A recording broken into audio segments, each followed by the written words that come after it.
উচ্ছেদ করা চলবে না। পুনর্বাসন না দিয়ে একটি হকার উচ্ছেদ করা চলবে না।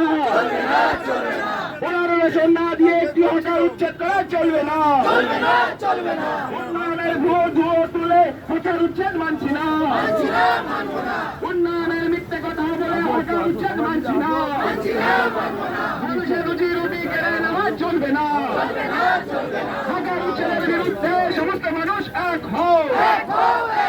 হকার উচ্ছেদের বিরুদ্ধে সমস্ত হকার এবং নাগরিক এক হও। উচ্ছেদ বিরোধী হকার ও নাগরিক কমিটি জিন্দাবাদ। উচ্ছেদ বিরোধী হকার ও নাগরিক কমিটি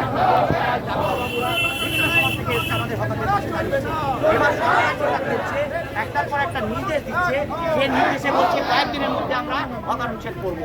এবং একটা কথা আজকে আমরা একটা বিশেষ পত্রিকায় আমরা দেখছি যে কলকাতায় সমস্ত ড্রাইভারের নিচে তারা হকার উচ্ছেদ করবে। কিন্তু এখানে একটা আমরা প্রশ্ন রাখছি যে আমাদের এখানে সার্ভে হয়েছে ভেন্ডিং কমিটি, আপনারা জানেন 2024 সালে এই শিয়ালদাতে সার্ভে হয়েছে, তার আইডি আমাদের আছে। তাহলে তারপরে তোমরা সরকারে এসে এখনো পৌরসভা নতুন ভোট গঠন হয়নি, তার মধ্যে দিয়ে করে দিতে পারো। আরেকটা বিষয়, এখানে আমরা হকারদের অনেকের লাইসেন্স আছে এবং হকারদের অনেক লোন আছে, মানে আমরা সরকার থেকে লোন নিয়েছি, তাহলে সেই লোন থাকা আমরা বোনাফাইড, তাহলে আমাদেরকে কি করে উচ্ছেদ করতে চাইছি।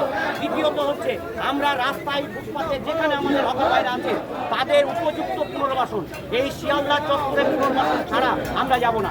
আপনারা যারা পুরনো সাংবাদিক আছেন তাদের কাছে জিজ্ঞেস করবেন, আপনারা ইতিহাস দেখুন, এখানে হকার কন্যা ছিল মৌলালি থেকে আমাদের এনারস পর্যন্ত, সেই হকার কন্যা তুলে দিয়ে এই শিয়ালদার এই চত্বরে তাদেরকে নিয়ে আসা হয়েছিল, বিভিন্ন জায়গায় তাকে অ্যাকোমোডেট করা হয়েছিল।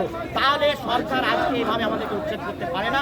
আমরা ইমিডিয়েট কলকাতা পৌরসভার কমিশনারের কাছে আমরা যাব, আমরা মুখ্যমন্ত্রীর কাছে আমরা করে চিঠি পাঠাবো, আমরা সমস্ত সরকারি দপ্তরে না পাঠাবো।